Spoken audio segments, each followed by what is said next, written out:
Selamat pagi teman Amerika, selamat malam di Indonesia. Selamat malam juga untuk Bapak Lukas. Apa kabar Bapak Ya, Lukas? selamat malam.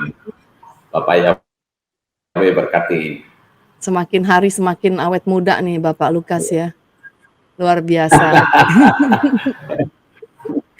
Semakin semangat ya. Pak Lukas, Iya. sebelumnya kita berdoa ya, Bapak pimpin. Oke, Ya. baik kita berdoa. Kami tunduk di bawah kaki-Mu pada malam hari ini ya Bapak Yahweh. Kami sangat bersukacita dan bersyukur boleh berjumpa dengan para mempelai-Mu yang sangat Engkau kasihi. Sebentar kami akan belajar akan firman Tuhan. Engkau kuasai alam pikiran dan hati kami semua. Beri hikmat, akal, budi, pemahaman, sehingga kami betul-betul memahami apa yang kami pelajari. Tutup bungkus kami dengan kuasa-Mu, dan inilah doa syukur yang kami naikkan kepadamu. Kami hanya memohon Roh Kudus yang akan pimpin acara ini dari awal, pertengahan, sampai pada akhirnya. Di dalam nama Adonai Yesus HaMashiach, kami sudah berdoa. Amin. Haleluya. Amin. Luar biasa. Ya.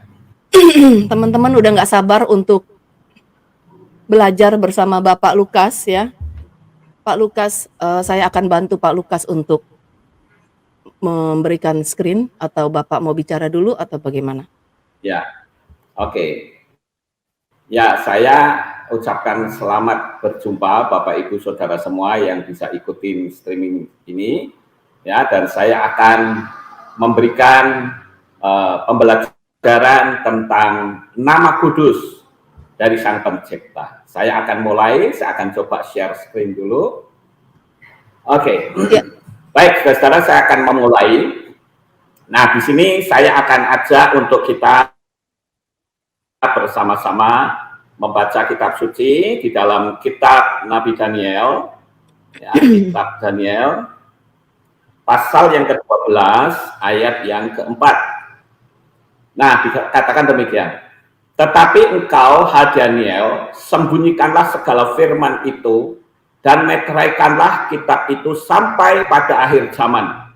Banyak orang akan berlari kian kemari dan pengetahuan akan bertambah. Ini saya menggunakan kitab suci versi ILT. Kemudian kalau kita membaca di dalam kitab Kisah Para Rasul, pasal yang ketiga ayat 21, nah ini yang penting nih. Yang seharusnya surga sungguh menerimanya sampai waktu pemulihan segala sesuatu, yang tentang itu Elohim menyatakan melalui mulut semua nabinya yang kudus sejak dahulu kala. Nah, coba saudara perhatikan kata pemulihan segala sesuatu. Nah, segala sesuatu itu berarti yang dipulihkan sesuatu yang tidak beres, yang bengkok, yang harus dipulihkan. Nah, sekarang kita lihat di dalam kitab Yesaya pasal 42 ayat 8 dan Keluaran atau kitab Shemot pasal 3 ayat 15. Nah, ini ada kejanggalan di sini. Ya, yang Yesaya 42 ayat 8. Saudara perhatikan di situ, aku ini Tuhan, itulah namaku. Nah, sekarang di Keluaran 3 ayat 15 dikatakan, itulah namaku untuk selama-lamanya, itulah sebutanku untuk turun-temurun. Nah, ayo kita renungkan bersama. Di kitab Yesaya pasal 42 ayat yang ke-8. Coba kita renungkan. Aku ini Tuhan, itulah namaku. Nah, mana ada Tuhan bernama Tuhan? Nggak ada. Tuhan itu bukan nama. Tapi Tuhan itu adalah gelar. Nah, di sini saya katakan Tuhan bukanlah nama, tetapi gelar atau jabatan. Misalnya presiden, wali kota, pendeta, ayah, dan lain-lain. Nah, itu adalah gelar. Sementara nama itu seperti contohnya Sutrisno. Nah, itu nama. Dan nama tidak bisa diubah. Bila ditanya oleh orang, what's your name? Tidak akan berkata, my name is Goodlove. Karena Sutrisno itu bahasa Jawa. Su artinya baik, Trisno artinya cinta. Jadi Sutrisno artinya cinta yang baik. Tetapi kalau itu sudah menjadi nama, tidak bisa diterjemahkan dan tidak bisa dibuat jamak. Demikian juga dengan nama Tuhan kita yang satu-satunya. Berarti tidak ada yang lain, apalagi mengubahnya. Karena ia sendiri tidak pernah menyuruh mengubah. Nah, kalau kita melihat di dalam kitab Zakaria 14 ayat yang ke-9, ya, 14 ayat 9, pada hari itu, nah ini kalau saya pakai terjemahan ILT sudah benar. Pada hari itu, Yahweh akan menjadi raja atas seluruh bumi. Yahweh lah satu-satunya dan namanya satu-satunya. Begitu. Jadi, kalau kita lihat bahwa Yahweh itu adalah nama. Sekarang kita lihat yang berikutnya.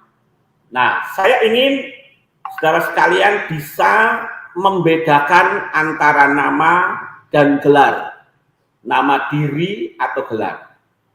Kalau kita lihat gambar yang ada di sebelah kiri ini, kalau orang berkata atau orang ini berkata, namaku presiden, itu jelas salah. Namaku adalah Soekarno. Yang sebelah kanan tidak bisa mengatakan aku presiden. Karena presiden itu gelar. Sedangkan nama itu adalah Susilo Bambang Yudhoyono.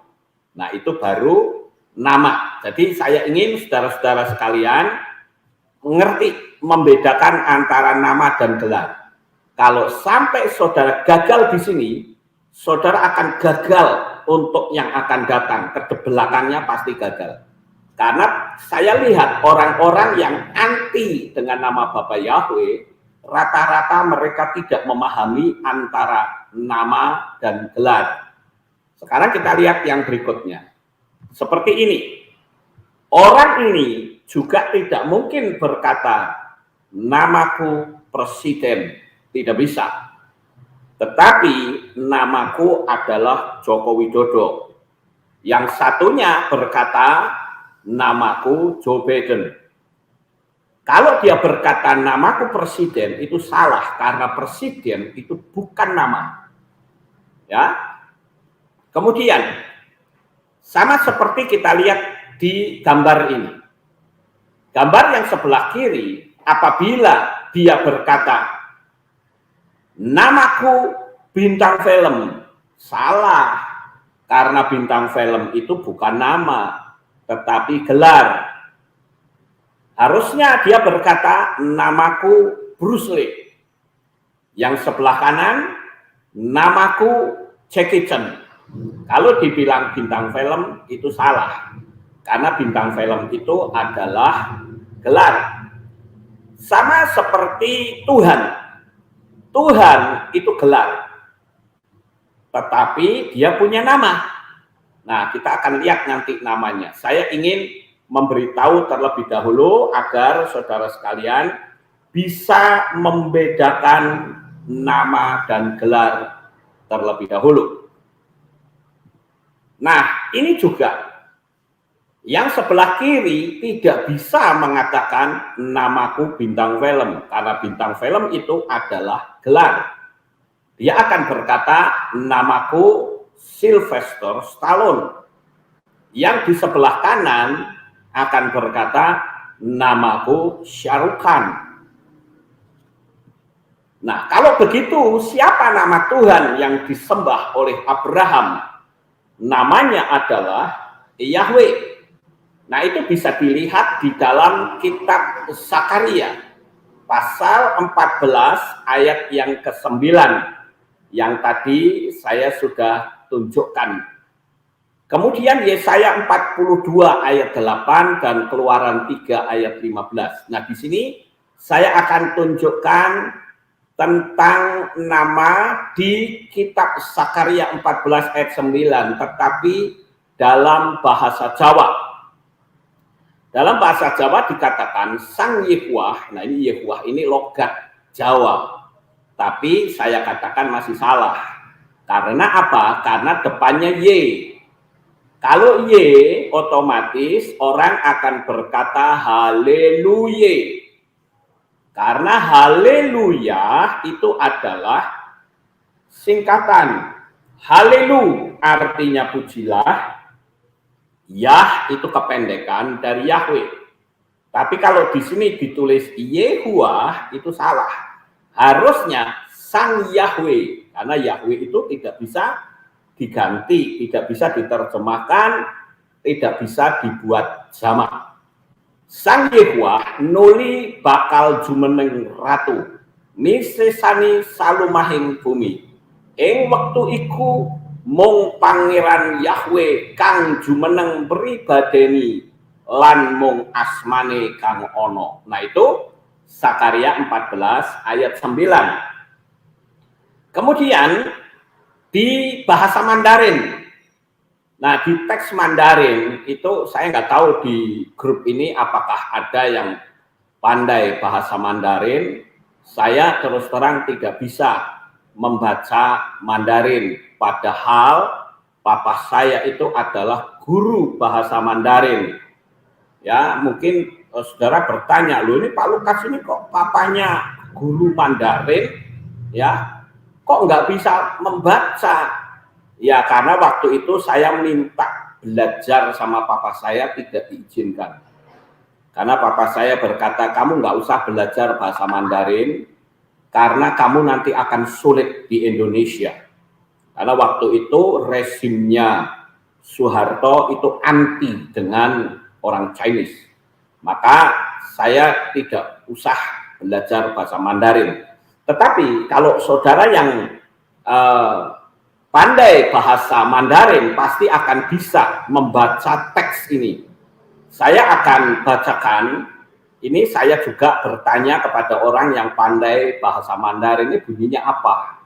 Nah, dia bilang begini ya, ini logat saya pasti tidak tepat, tapi it's okay ya. Dikatakan begini, Yehuwa pi zuo qian ji ce nang wang nare, Yehuwa tu iul te. Yahweh menjadi raja seluruh bumi, pada hari itu Yahweh satu-satunya. Nah, itu ada di Sakaria 14 ayat yang ke-9. Kemudian kita lihat di dalam kitab Alkitab Simalungun. Nah, tentu saudara tahu ya, kitab Simalungun ini adalah kitab yang berbahasa Batak, ya, Batak Simalungun. Nah, di situ ada tulisan Anjaha Jahowa Makabe Raja Isak Tanohon Bani Ari Ai Jahowa Tumang Mando Ajaha Kurani Tumang Mando. Nah, di situ ada kata Jahowa. Nah, ini logat Batak, tapi tetap masih salah. Harusnya nama itu tidak bisa diubah-ubah. Kalau ada orang bilang, memang orang Batak kan nggak bisa berkata Yahweh. Ah, masa sih kalah sama burung beo? Burung beo aja bisa niru-nirukan. Jadi kalau manusia, kalau meniru sampai tidak bisa ya kebangetan. Kemudian saudara lihat ini ada kitab suci yang berwarna kecoklat-coklatan ini. Ini adalah kitab suci berbahasa Tagalog. Nah, ini saya kutipkan salah satu di salah satu ayat dikatakan Akong si Yahweh lamang ang inyong Dios walang ibang Dios na amaring umahing saaking dan seterusnya. Di sini ada kata Yahweh. Nah, jadi tulisan-tulisan dari kitab suci yang lain, nama Yahweh itu betul-betul ada. Saya tunjukkan referensi ini untuk menunjukkan kepada saudara sekalian, Bapak Ibu yang saya kasihi, agar saudara meyakini bahwa yang tidak ada nama Yahweh itu hanya kitab suci berbahasa Indonesia buatan Lembaga Alkitab Indonesia. Tetapi kalau kita mau lihat ke kamus belakang, di situ ada kata Tuhan, huruf besar semua, itu ditulis di kamusnya salinan dari nama Allah Israel, yaitu Yahweh. Nah, itu pun saya katakan salah. Kenapa? Karena dikatakan salinan dari nama. Nah, sekarang yang perlu saya pertanyakan, kapan Bapak Yahweh minta namanya disalin? Tidak pernah ada. Bapak Yahweh tidak pernah mau menyuruh namanya disalin-salin. Apalagi disalin dengan nama asing yang bukan dari Israel, tetapi dari Arab. Sekarang kita lihat yang berikutnya. Ini adalah di kitab Zakaria kalau tidak salah ya.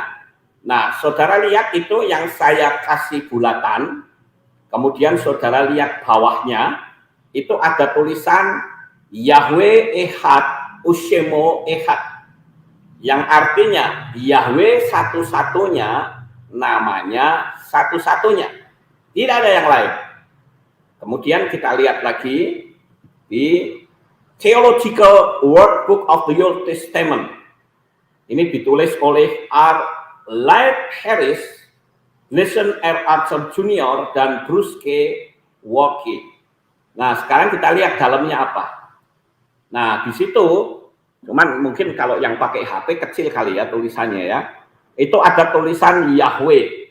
Di sana dikatakan the Tetragrammaton YHWH, ya, the Lord or Yahweh, the personal name of God. Nah, ini yang harus Bapak Ibu Saudara ketahui. Ingat, di situ tertulis personal name of God atau nama diri Tuhan. Ya, jadi bukan generic name, tetapi nama diri. Nah, ini saya besarkan. Ya, ada kata Yahweh. Nah, itu. Yahweh, the personal name of God. Nah, ini. Ya, jadi itu jelas. Yahweh itu nama. Kemudian kita lihat lagi di Alkitab berbahasa Arab. Nah, kalau saudara lihat di kitab ini, maka ini dikutip dari kitab Yeremia pasal 33 ayat 2. Di sana dikatakan hakaza kola robusa ni uha robumusho wiruha liusat bitaha Yahwahu ismuhu. Nah, Bapak Ibu perhatikan kata-kata Yahwahu. Yahwah, ya. Nah, jadi ini juga logatnya masih salah karena logat itu harus benar gitu ya. Kalau saya sebutlah Lukas gitu, ya orang nyebut Luke. Nah, itu sebetulnya saya kurang pas gitu. Harusnya ya harus belajar. Lukas ya Lukas gitu. Beginilah firman Tuhan yang telah menjadikan bumi dengan membentuknya dan menegakkannya. Yahweh itulah namanya. Kemudian kita lihat lagi. Nah, ini nama Yahweh di gulungan laut mati. Ya, ini ada nama Yahweh di gulungan laut mati. Nah, ini juga. Ya, ini saya tunjukkan beberapa supaya lebih tepat. Ya, ini sebagai contoh-contoh saja bahwa nama itu ada, nama Yahweh. Nah, kalau saudara lihat, ya, yang ini, ya, nah ini yang saya turunkan ini nama Yahweh, tetapi dalam huruf Paleo Hebrew. Paleo Hebrew itu adalah huruf kuno, Ibrani kuno, yang orang mungkin nyebutnya tulisan paku, gitu. Ini Paleo Hebrew. Nah, kemudian, nah ini batu dengan nama Yahweh di tahun 830 sebelum Masehi itu tertulis nama Yahweh juga, tapi dengan huruf paku atau Paleo Hebrew. Kemudian bukti inskripsi terjemahan yang mula-mula Nama Yahweh itu tidak diganti. Nah, Bapak Ibu Saudara yang terkasih, banyak orang atau para pendeta mengatakan begini, nama Yahweh itu di Paleo Hebrew sudah jadi Theos dan Kurios. Nggak ada nama Yahweh. Saya bilang betul. Kenapa? Karena itu adalah Septuaginta versi Alexandrin. Tetapi Paleo Hebrew atau Septuaginta pertama itu masih tersimpan nama Yahweh, masih nampak. Nah, ini yang saya tunjukkan ini adalah nama Yahweh dalam bentuk Paleo Hebrew. Kemudian, ini juga inskripsi Lahis pada abad ke-7 sebelum Masehi ditemukan tahun 1935 sampai 1938. Memuat nama Yahweh dalam bentuk Paleo Hebrew. Nah, ini dia. Ya, kita lihat lagi. Nah, sekarang di ensiklopedia Alkitab masa kini kita lihat kata haleluya. Nah, di situ dikatakan haleluya sebutan liturgis disalin dari kata Ibrani halelu artinya pujilah dan Yah itu adalah kependekan dari Yahweh. Maka kalau sampai ada orang yang mengatakan Yahweh itu salah, berarti kamus ini juga salah dong. Ya, kita lihat atau ensiklopedia ini salah. Padahal ini ensiklopedia teologia. Kita lihat, nah ini dia. Haleluya sebutan liturgis disalin dari kata Ibrani halelu dan Yah, gitu ya. Pujilah Yah, kependekan dari Yahweh, muncul 24 kali dalam kitab Mazmur atau kitab Tehillim. Meskipun ini hanyalah satu dari sekian sebutan untuk memuji, kecuali Mazmur 135 dan seterusnya ya. Kita lihat yang berikutnya. Nah ini, Perjanjian Baru kata haleluya itu juga ada. Bahkan nggak usah Perjanjian Baru deh, kita saja sampai hari ini masih tetap mengucapkan kata haleluya. Halelu itu pujilah, Yah itu artinya kependekan dari Yahweh. Jadi halelu itu adalah pujilah Yahweh. Kita lihat yang berikutnya. Nah, ini adalah bagian kecil dari suatu patung malaikat dengan nama Elohim terdapat pada makam Paus Clement ke-13 di Basilika Saint Petrus Vatikan. Jadi sebetulnya orang Katolik juga tahu. Kalau saudara lihat itu tulisannya apa? Kalau saudara ngerti bahasa Ibrani, maka tulisan itu dibaca Kados Yahweh. Itu Kaf, Dalet, Waw, Shin, Yod-He, Waw-He. Membacanya Kados Yahweh. Nah, kemudian ini juga nama Yahweh seperti tampak pada suatu biara di Boldesholm, Jerman.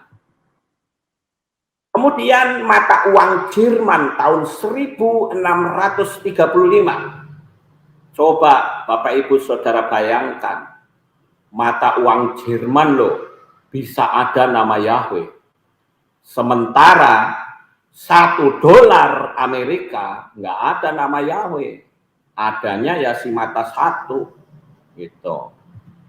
Kita lihat, nah ini banyak mata uang logam dicetak dengan nama Elohim. Mata uang ini di tahun 1661 adalah dari Nuremberg, Jerman. Kata-kata Latin itu berbunyi di bawah naungan sayap-sayapmu. Waduh, saya tidak bisa membayangkan saudara. Kalau sampai Indonesia mata uangnya tertulis nama Bapa Yahweh, saya yakin Indonesia makmur pasti. Ya, kita lihat yang berikutnya. Nah, ini di atas pintu gereja di Weimar, Jerman, tertulis nama Yahweh, tapi sayangnya dia pakai logat barat ya, Jehovah. Sehingga kalau pakai Jehovah, orang menganggap saya ini saksi Yehova. Salah. Saksi Yehova itu tidak mengakui Yesua sebagai juru selamat. Saksi Yehova itu juga tidak mengakui Roh Kudus sebagai rohnya Yahweh.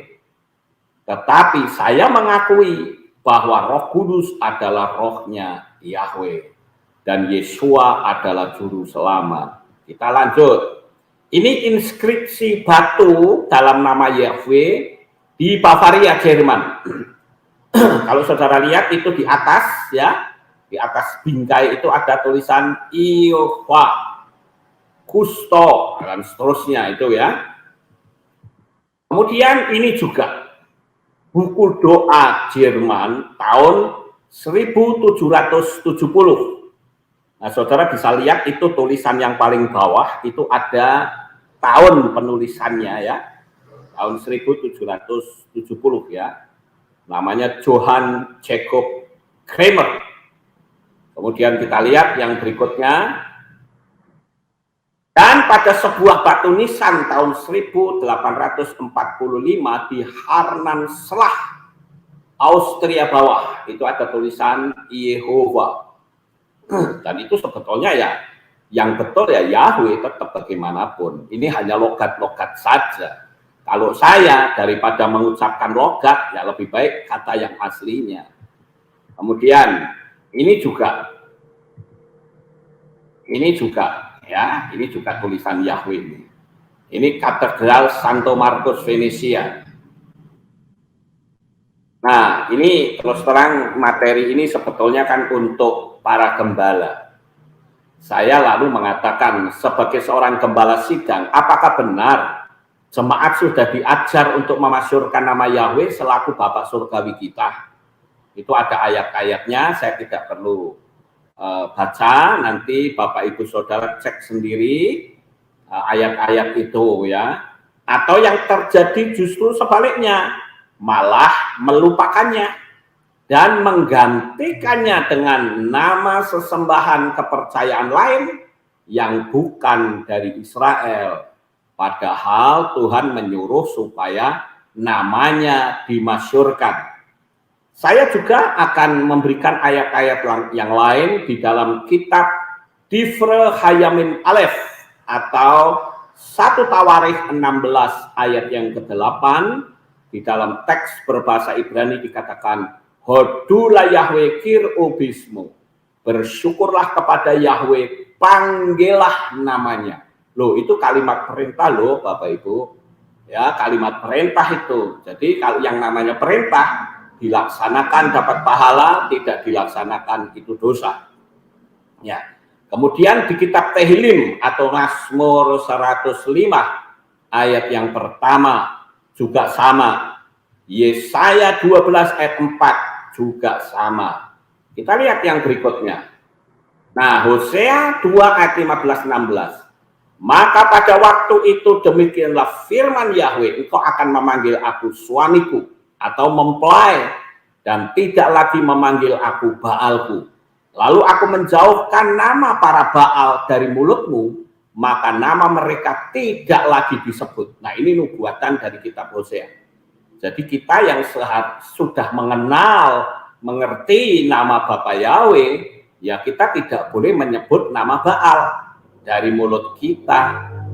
Begitu Bapak Ibu. Kenapa? Karena kita ini statusnya mempelai. Ya, ini saya perlu luruskan ya. Karena banyak sekali pendeta-pendeta teman-teman saya itu menyebutnya hamba Tuhan. Nah, itu saya bilang salah. Kenapa saya katakan salah? Karena Yesua mengatakan di dalam kitab Yohanes ya, atau Yohanes pasal 15 ayat 15 kalau tidak salah ya. Di sana dikatakan, aku tidak lagi memanggil kamu hamba. Itu berarti panggilan atau sebutan kita sebagai hamba itu gugur, nggak bisa lagi dipakai. Karena hamba tidak mengetahui apa yang tuannya melakukannya. Ya, dan Yesua menyebut apa? Menyebut kita sahabat. Sahabat itulah yang kelak bisa menjadi mempelai. Yesua datang untuk yang kedua kali itu bukan menjemput hambanya. No. Yesua datang itu menjemput mempelai wanitanya, yaitu kita semua. Mempelai, kita tahu bahwa di Samaim atau di sorga, itu ada yang namanya perjamuan kawin anak domba. Artinya apa? Itu berbicara tentang perkawinan. Ya, jadi sebutan hamba itu sebetulnya sudah tidak bisa kita pakai lagi. Karena apa? Hamba itu tidak tahu rahasia tuannya. Hamba juga tidak bisa menerima warisan. Warisan pasti akan diberikan kepada anak kita masing-masing. Nah, kita ini kan juga anak-anak Bapa Yahweh, atau kita juga disebut sebagai mempelai secara hukum spiritual. Nah, Bapak Ibu Saudara yang terkasih, kita lanjut lagi. Ya, di kitab Zefania pasal 3 ayat yang ke-9, tetapi sesudah itu aku akan memberikan bibir lain kepada bangsa-bangsa. Nah, saudara perhatikan kata bangsa-bangsa. Bangsa-bangsa itu tentu bukan berbicara kepada bangsa Israel, tetapi bangsa non-Israel, atau saya menyebutnya dengan istilah goyim, yakni bibir yang bersih, supaya sekaliannya memanggil nama Yahweh, beribadah kepadanya dengan bahu-membahu. Nah, perhatikan kata memanggil nama Yahweh. Ya, jadi kita tidak boleh memanggil nama berhala lagi. Gitu. Kemudian kita lihat, sekarang ayo kita lihat kata Allah. Kalau tadi kita sudah bicara tentang nama Yahweh, sekarang kita bicara tentang Allah. Sebagai orang Kristen, kita sering menyebut Sang Pencipta dalam Perjanjian Lama dengan sebutan Allah, yaitu sebagai istilah Tuhannya orang Israel dalam Perjanjian Lama. Itu saudara bisa lihat di kitab Kejadian atau Bereshit pasal 1 ayat 1 sampai ayat 5. Allah bahkan dipanggil sebagai Bapak kita secara rohani di Roma 1 ayat 7. Bahkan disembah siang malam. Aduh, bayangin saudara. Saya sering memberitahu kepada beberapa teman, saya bilang begini, kira-kira kamu akan berubah enggak kalau ada orang yang pacaran, saling mencintai, kemudian dia minta supaya ibunya suruh melamar dia. Lalu ibunya tidak setuju. Ibunya berkata begini, "Nak, kamu sudah dewasa, sekarang ibu buka sebuah rahasia. Yang kamu cintai itu sebetulnya adalah adik kandungmu sendiri." Nah, kita pasti akan terkejut, saudara. Kenapa? Karena rahasia dibuka. Tergantung kita mau lanjut menikahi adik kandung kita atau kita berhenti. Sama seperti kita. Dulu kita taunya Allah, itu Tuhan saya. Tapi ternyata setelah saya diberitahu, saya terkejut luar biasa. Dan saya katakan sejak saat itu, saya tidak akan pernah mau panggil nama Allah. Kita lanjut. Sebagai pertanyaan, apakah orang Islam menerima kalau Allah itu dipakai oleh orang Kristen yang sebenarnya adalah penyembah Yahweh? Sekali lagi ya, apakah orang Islam itu menerima kalau Allah atau Allah dipakai oleh orang Kristen yang sebenarnya adalah penyembah Yahweh? Nah, ini saya tunjukkan Jawa Pos, ya, ini koran di Indonesia, koran Jawa Pos, hari Minggu Pahing, tanggal 23 September 2001. Nah, saudara perhatikan. Di sini ada sebuah artikel, judulnya itu Tuhan Kepercayaan, ditulis oleh Kausar Azharinur. Siapa sebetulnya Kausar Azharinur ini? Tidak lain adalah pengajar pada program Pascasarjana IAIN Syarif Hidayatullah, Jakarta. Nah, sekarang saudara perhatikan apa yang tertulis di Koran tadi ini saya tunjukkan korannya, kemudian saya ambil, saya cuplik di tengah-tengahnya, ya. Nah, itu saya bacakan ya. Seorang ulama marah besar ketika membaca bagian sebuah buku yang memuat pandangan bahwa Tuhan adalah satu, tetapi disebut dengan banyak nama, seperti Yahweh, God, Allah, Brahma, dan Tao. Ulama tersebut marah karena pandangan pluralis itu merusak akidah Islam. Dengan demikian berbahaya bagi Islam. Baginya paham tersebut adalah pelecehan terhadap Islam. Karena itu menurut dia, paham yang dianggapnya sesat tersebut tidak boleh dibiarkan berkembang. Oh, saya setuju sekali.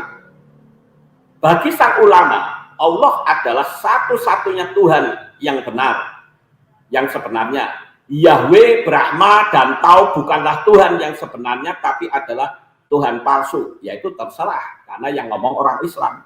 Tapi kalau saya yang berbicara, ya saya mengakui bahwa Yahweh itu adalah satu-satunya Tuhan yang benar.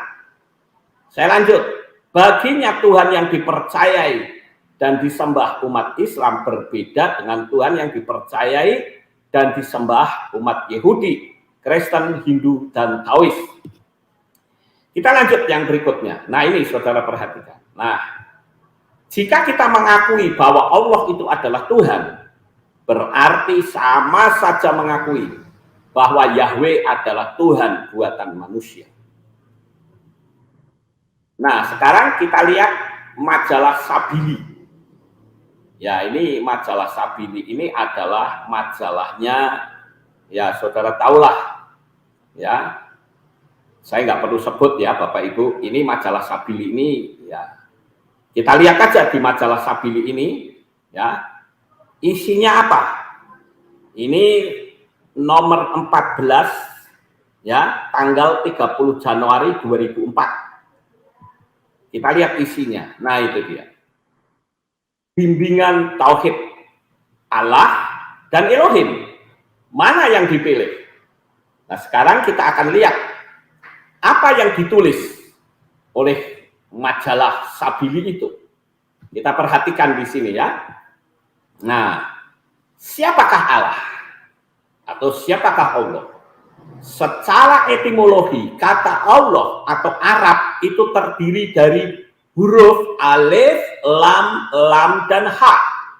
Dengan tasydid sebagai tanda idgham lam pertama pada lam kedua. Kata Allah adalah gairu musitek, atau tidak ada asal katanya dan bukan pecahan dari kata lain. Nah, ini saudara perlu perhatikan ya. Tidak ada asal katanya dan bukan pecahan dari kata lain. Karena selama ini pendeta itu selalu berkata Allah itu berasal dari kata al-ilah. Wah, itu saya bilang ngawur. Ya. Kalau apa yang dipaparkan di majalah Sabili ini benar, karena apa? Ini akidah sebuah bahasa. Karena kata ini tidak bisa diubah menjadi bentuk tasniyah atau ganda atau jamak. Demikian juga kata ini tidak dijadikan sebagai mudhaf. Kita lihat yang berikutnya. Karena itulah, maka kata Allah tidak boleh diterjemahkan ke dalam bahasa apapun. Maka terjemah Allah menjadi God bahasa Inggris atau Tuhan Indonesia adalah tindakan yang batil. Karena God bisa diubah menjadi bentuk jamak atau gods. Dan Tuhan bisa diubah menjadi bentuk jamak Tuhan-Tuhan. Sedangkan Allah tidak bisa diubah menjadi bentuk jamak. Sama seperti saya. Nama saya Lukas Sutrisno. Tidak bisa dijamakkan dengan Lukas Sutrisno, nggak bisa. Tidak bisa juga diterjemahkan seperti yang tadi saya katakan, Sutrisno itu artinya cinta yang baik atau good love, nggak bisa. Sutrisno ya Sutrisno aja, karena itu sebuah nama. Nah, sekarang saya tunjukkan ini koran harian. Ini korannya Malaysia ya Bapak Ibu. Ya, ini koran harian tanggal 12 April 2001. Di situ ada artikel judulnya "Buku Agama Bukan Islam, Guna Allah Akan Dirampas". Nah, ini tegas nih ya. Nah, sekarang kita baca sedikit ya. Kucing, Rabu, Unit Penapisan Film dan Kawatan Penerbitan Kementerian Dalam Negeri Cawangan Sarawak meminta penjual buku di negeri ini menghentikan serta-merta penjualan buku bukan Islam yang didapati menggunakan perkataan Allah sebagai menggantikan perkataan Tuhan dan seterusnya. Saudara lihat tulisan yang besar. Tidak dibenar menggunakan kalimat Allah untuk mengelak salah paham di antara umat Islam dengan penganut agama lain. Nah, ini koran Malaysia, saudara. Ini Jawa Pos, Sabtu 29 November 2008. CD dari Jakarta disita, gugat pemerintah. Seorang perempuan melayangkan gugatan kepada pemerintah Malaysia. Dia menuding pemerintah negeri ringgit itu telah melanggar hak religiusnya gara-gara 8 CD rohani yang dibawanya dari Jakarta disita petugas bea cukai Bandara Internasional Kuala Lumpur. Nah, ini ceritanya ada seseorang perempuan. Ya, perempuan ini sebetulnya yang saya pernah dengar itu seorang penyanyi. Saya nggak perlu sebut namanya ya, Bapak Ibu. Penyanyi ini ternyata membawa CD rohani dan di situ ada kata Allah, langsung disita, tidak boleh masuk. Nah, ini, dan saya katakan ini benar, harusnya begitu. Jadi kalau Islam ya Allah, kalau Kristen ya Yahweh, jadi jelas gitu. Nah, sekarang kita lihat buku pintar tentang Islam, ini ensiklopedia namanya ya. Ditulis oleh Syamsul Rizal Hamid. Kita lihat dalamnya ada apa nih. Nah, saudara lihat. Allah, Asmaul Husna, dan sifat-sifatnya. Allah adalah Tuhan pencipta alam semesta ini. Banyak bangsa di zaman kuno telah mengenal Tuhan pencipta alam semesta, tetapi dengan nama berbeda-beda. Bangsa Yunani mengenal dengan nama Zeus, bangsa Romawi dengan nama Jupiter, bangsa Yahudi dengan nama Yahweh. Loh, ini buku Islam loh, saudara. Kok bisa ya ngerti nama Tuhannya orang Yahudi itu Yahweh? Lah, bapak-bapak pendeta yang katanya titelnya panjang kok nggak ngerti? Bingung saya. Ya. Bangsa Persia dengan nama Mazda dan bangsa Arab sejak sebelum datangnya Islam abad ke-7 mengenalnya dengan nama Allah. Ayo coba saudara perhatikan. Ya, saudara perhatikan kata yang paling bawah, ya. Sebelum datangnya Islam abad ke-7 mengenalnya dengan nama Allah. Nah, nanti saudara akan tahu siapa sebetulnya sebelum Islam ada itu, ini nama apa. Nah, ini yang harus saudara ketahui. Lanjut. Nah, sekarang Allah menurut ensiklopedia Islam. Nah, ini ditulis oleh Cyril Glees, ya. Kata pengantarnya Profesor Houston Smith. Nah, kita lihat di sini, ini tulisannya kecil sekali, saya perbesar. Kandungan kata yang manapun, kata Allah merupakan sebuah nama. Halo, saudara perhatikan itu, kata sebuah nama yang hanya pantas dan tepat untuk Tuhan dan melalui kata tersebut dapat memanggilnya dan seterusnya. Perhatikan kata nama, bukan gelar, bukan jabatan, tetapi nama. Sekarang kamus bahasa Inggris dan bahasa Indonesia, perhatikan. Ada kata Jehovah, ini logat Amerika. Jehovah itu adalah Tuhannya orang Yahudi. Ya sebetulnya ya Yahweh, bukan Jehovah. Ya, kita lanjut. tahukah Anda siapakah yang bernama Allah itu? Nah, ini sebelum Islam ada, ya, sebelum Islam ada.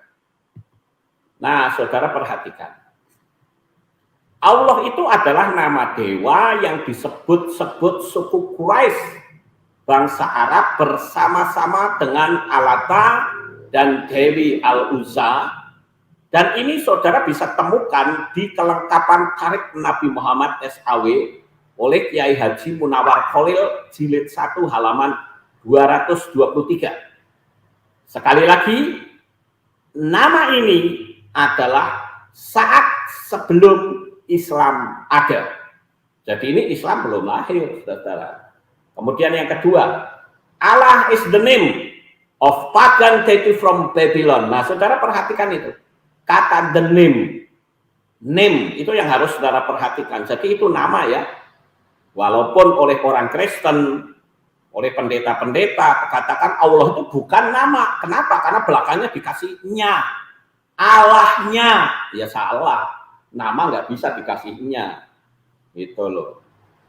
Kalau nama itu tidak boleh dikasihnya kumu, nggak boleh. Ya, Allah ya Allah saja, nama ya nama saja. Kecuali kalau generic name itu boleh dikasihnya kumu, itu boleh. Misalkan bangsa, bangsanya, bangsaku, bangsamu, boleh. Tapi kalau misalnya nama nggak bisa. Misalnya saja Lukas, Lukasmu, Lukasnya, Lukasku, ya salah. Nama nggak boleh ada kata-kata itu. Nah, itu ada di buku Allah Divine of Demonic by Stephen Van Nathan tahun 1995 halaman 1. Kemudian yang paling bawah, Allah, orang kafir Quraisy menyembah dewa yang bernama Allah. Saudara perhatikan itu. Bagi Islam, Tuhan sesungguhnya bernama Allah, yaitu terserah. Tapi ini sebelum Islam ada, Allah itu sudah dikenal bukan sebagai sang pencipta, tetapi sebagai dewa, paganisme. Lalu orang Barat menganggap umat Islam itu musyrik pagan karena menyembah Allah. Orang Islam menjelaskan bahwa yang mereka sembah itu bukan Allah, masyarakat purba. Nah, ini kan jadi rancu, saudara. Mau purba mau tidak, yang penting nama itu tetap sama, arahnya ke pribadi yang sama. Nah, ini ada di buku Konflik Islam Kristen pengantar Deliar Nur H. Sudarto tahun 1999 di halaman 162 dan 163. Kita lihat yang berikutnya. Allah diam di dalam Ka'bah yang disebut dengan Baitullah atau rumah Allah. Sebelum Islam, nah ini saudara perhatikan ya, ini saya bicara sebelum Islam ada. Di Ka'bah itu ada 360 berhala di dalam dan di sekitar Ka'bah Baitullah. Di sekeliling Baitullah ini terdapat patung Alata sebagai dewi musim panas, Al-Uzza dewi musim dingin, Al-Manah dewi penentu nasib, Al-Hubal ada di Baitullah sebagai menantunya Allah, yaitu suami Al-Manah. Hadis Syahih Bukhari. Nah, ini saudara lihat ya, ini buku mereka sendiri loh. Bidah-bidah di Indonesia oleh Dr. Andes Kiai Haji Badruddin Subski 1994 halaman 81. Saudara, saya akan berhenti di sini sebentar ya. Saya akan sedikit bahas tentang kata-kata ini ya. Di sekeliling Baitullah itu terdapat patung sebagai patung Alata sebagai dewi musim panas, ada Alata, Al-Uzza, Al-Hubal, Al-Manah dan sebagainya. Nah, saudara tahu pada waktu Muhammad memproklamirkan Islam, maka anak kerabat ini dimusnahkan dan disisani satu yang bernama Allah. Sementara yang anak-anak kerabat ini dimusnahkan, sehingga ya Muhammad lalu mengucapkan kata lam yalid walam yulad. Allah itu tidak beranak dan tidak diperanakkan. Nah, orang Kristen tersinggung. mereka menganggap itu sedang menyinggung orang Kristen. Tidak sama sekali, saudara. Mereka atau Muhammad itu sedang menghancurkan ini, Alata, Al-Uzza, Al-Hubal, dan sebagainya. Saya ngomong seperti ini ada dasarnya loh. Di hadis Sahih Bukhari 1187. Kemudian yang berikutnya ya. Allah adalah suatu nama yang telah dikenal sebelum Al-Quran diwahyukan. Itu ada di Ensiklopedia Islam Jakarta 1996 halaman 23. Nah, saya akan berhenti lagi di sini.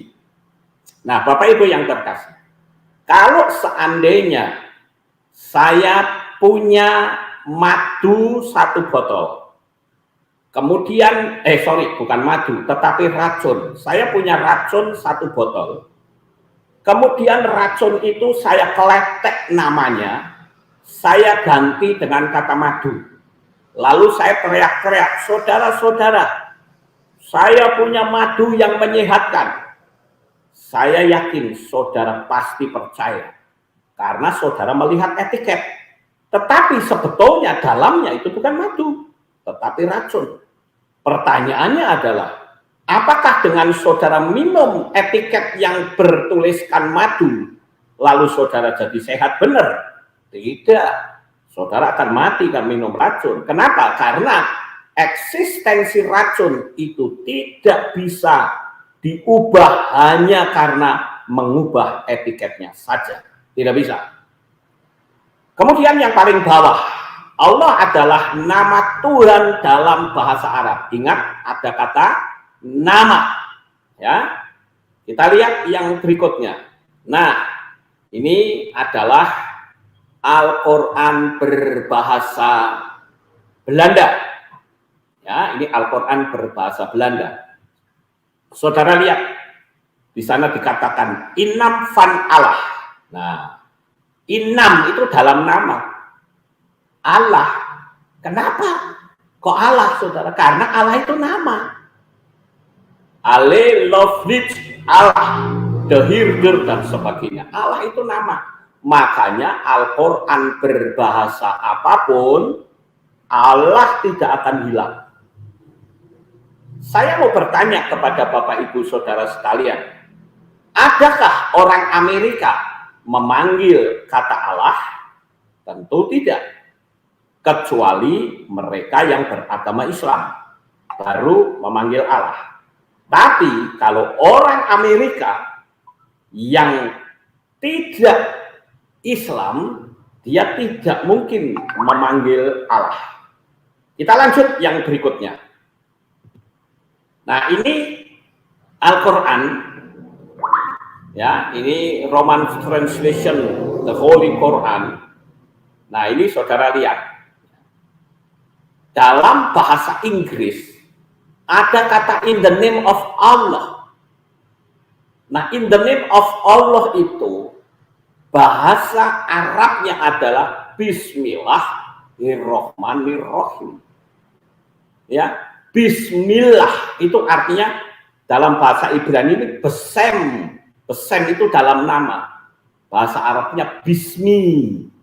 Ya, Bismi Allah itu Bismillah. Ya, dalam bahasa Ibrani besem. Besem itu dalam nama. Ya, dalam bahasa Inggris in the name of Allah. Kemudian kita lihat yang berikutnya. Kalau saudara melihat di Microsoft Word, ya, bukti bahwa Allah itu adalah merupakan padanan kata, bukan pecahan kata, yaitu alif lam lam ha. Coba saudara masuk ke insert, kemudian klik simbol dan cari font bahasa Arab, maka saudara akan menemukan kata alif lam lam ha yang dibaca dengan Allah. Nah, ini seperti itu tulisannya, saudara. Ini surat At-Taha ayat 14. Saudara perhatikan di ayat 14 dikatakan sesungguhnya aku ini adalah Allah. Ya. Tidak ada Tuhan selain aku, katanya. Kemudian kita lihat di surat Yunus ayat 3. Sesungguhnya Tuhan kamu ialah Allah. Nah, kalau orang Kristen, Tuhan kita bukan Allah, tetapi Yahweh. Allah itu adalah nama.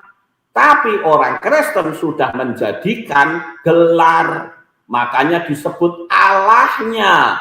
Allahku. Itu salah, nggak betul. Itu sama saja kalau kita melihat nama lain, misalkan Kuan Kongmu, Kuan Kongko, ya nggak bisa. Itu nama kok dikasih Moko, nggak bisa. Ya, kemudian kita lanjut. Di surat An-Najm ayat 19 dan 20, saudara perhatikan. Maka apakah patut kamu, hai orang-orang musyrik, menganggap Alata dan Al-Uzza dan Al-Manah yang ketiganya yang paling terkemudian sebagai anak perempuan Allah? Nah, ini loh Bapak Ibu. Kenapa orang Islam berkata lam yalid walam yulad? Allah itu tidak beranak dan tidak diperanakkan, karena kata Allah itu sendiri masih ada kaitannya dengan anak-anak yang dikatakan dengan Alata, Al-Uzza, Al-Manah, Al-Hubal dan sebagainya.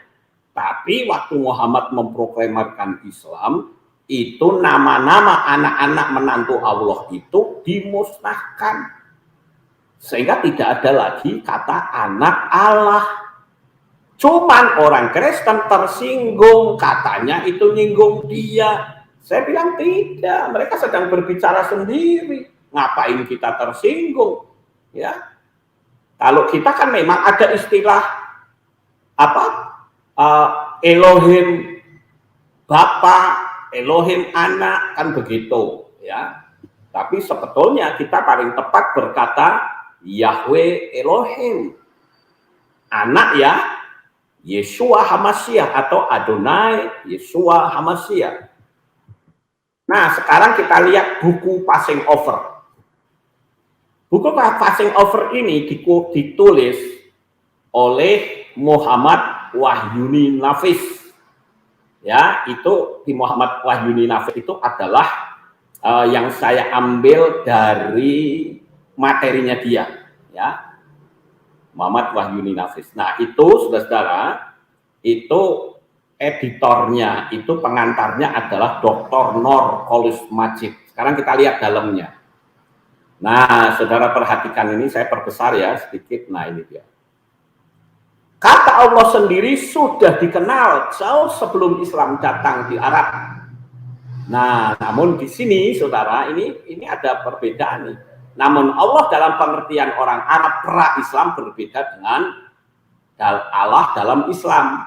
Menurut Winnet seperti dikutip oleh Al-Farabi dalam The Culture Atlas of Islam, Allah bagi orang Arab pra-Islam dikenal sebagai dewa yang mengairi bumi sehingga menyuburkan pertanian dan tumbuh-tumbuhan serta memberi minum ternak. Nah, saudara lihat yang saya garis bawahi, Islam datang dengan mengubah konsep Allah yang selama itu diyakini oleh orang Arab. Jadi sebelum Islam, Allah itu diyakini oleh mereka pada zaman jahiliyah atau zaman kebodohan, itu disebut sebagai dewa yang mengairi bumi, dewa bulan. Nah, itu tetapi diubah oleh Muhammad. Nah, saya katakan alam roh tidak bisa diubah oleh alam fisik. Kalau alam fisik diubah oleh alam roh, itu baru bisa. Ya, karena alam roh itu jauh lebih berkuasa dari alam fisik. Ya, kita lihat yang berikutnya. Ini buku keberagamaan yang saling menyapa yang ditulis oleh Muhammad Sabri, pengantarnya adalah Profesor Dr. Amin Abdullah. Sekarang kita lihat. Nah, ini ya, saya dekatkan. Ini nggak bisa didekatkan kali. Ya, ini sama isinya Bapak Ibu. Ya, yang saya garis bawahi itu sama itu. Allah adalah nama dewa yang paling banyak disebut. Nah, itu dan seterusnya ya. Misalnya kualitas-kualitasnya dijelmakan, digantikan di dalam dewa-dewa atau dewi-dewi selain daripadanya dan sebagainya. Jadi yang jelas Allah itu menurut ensiklopedia Islam pun sebelum Islam datang itu bukan Tuhan pencipta, bukan sama sekali. Kemudian kita lihat agama-agama manusia karangan Huston Smith, kata pengantar Johan Effendi, buatan Yayasan Obor Indonesia. Di dalamnya pun sama, saudara-saudara. Coba ya, ini dibesarin nggak ya? Oh enggak. Ya, coba ini di sini ada tulisan begini. Jin-jin padang pasir itu sama sekali tidak punya arti dalam pencarian ini. Namun satu dewa sungguh mempunyai makna mendalam dalam pencarian ini. Dewa ini bernama Allah dan disembah penduduk Mekah bukan sebagai satu-satunya Tuhan tuh. Tetapi bagaimanapun sebagai dewa yang luar biasa, sebagai pencipta, penganugerah tertinggi, penentu nasib semua manusia, dewa ini dapat menimbulkan perasaan keagamaan. Nah, kemudian yang saya garis bawahi di bawah, Allah itu semakin lama dirasakan Muhammad sebagai makin terbukti dan makin mengesankan. Nah, ini ceritanya Muhammad tahu, oh ternyata Allah itu begini gitu ya. Terus dia ubah. Kita lihat sekarang buku Dunia Arab. Nah, buku Dunia Arab ini sejarah ringkasnya. Saya lihat ini. Di sana ada tulisan yang saya garis bawahi. Saya kuning-kuningin ya. Di sana didapati satu dewa di antara para dewa yang ada dan namanya ialah Allah. Ya. Kita lihat yang berikutnya. Nah, ini buku ini ditulis oleh Philip K. Hickey, diterjemahkan oleh U. Huta Galung dan O. D. P. Siombing. Kita lihat, nah ini saya besarkan ya. Di sana didapati satu dewa di antara dewa yang ada dan namanya ialah Allah. Kita lanjut. Apa kata buku Islamic Invasion? Nah ini, ya. Ini ditulis oleh Robert Murray. Ini yang cukup terkenal ya dulu ya. Nah, dikatakan Allah adalah dewa air bangsa Mesir kuno. Nah, saudara mungkin saya perlu ingatkan ya, mungkin saudara ingat atau tidak ya, dulu di dalam dunia Kristen itu sempat ada lagu Kumbayah loh. Kumbayah my lord, Kumbayah. Nah, ini orang bingung nih. Kumbayah itu apa? Ternyata setelah diselidiki, Kumbayah itu adalah dewanya orang Afrika. Tapi sekarang tidak lagi dipuji. Kenapa? Karena sudah ketahuan bahwa Kumbayah itu adalah dewa, nama dewa. Nah kalau Allah, wah nikmat sekali orang panggil-panggil sampai hari ini. Bahkan saya dianggap sesat yang menerangkan seperti ini, saudara. Dianggap sudah dari sononya seperti itu. Ya nanti dulu. Ya, nah kemudian yang bawah dewanya orang Mesir masih kita puji dengan alasan kontekstual. Nah ini kan lucu, saudara-saudara. Ya, wong bukan milik kita. Kalau saya mengatakan sama-sama impor, saya pilih yang asli.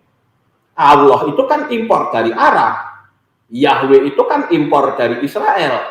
Lah kok malah senangnya impor dari Arab bukan dari Israel. Bahkan ada pendeta yang mengatakan sebelum Islam ada, Allah itu sudah ada. Ya betul. Tetapi itu sebagai apa? Ya. Lawang kita akar iman kita itu ke Ibrani, ke Israel kok malah ke sana-sana. Kan lucu, saudara-saudara. Kemudian kita lanjut. Nah, sekarang pendapat Peter Wagner tentang Allah. Ini sebetulnya buku ini saya dapatkan dari Dr. Paul Yong Hee Cho. Ya. Waktu itu saya sempat bertulis surat kepada beliau dan beliau ini memberi majalah, saudara-saudara. Nah, saya ambil di belakang ini, di tengahnya. Cuman sayangnya majalah ini dipinjam oleh orang, lupa mengembalikan sampai hari ini.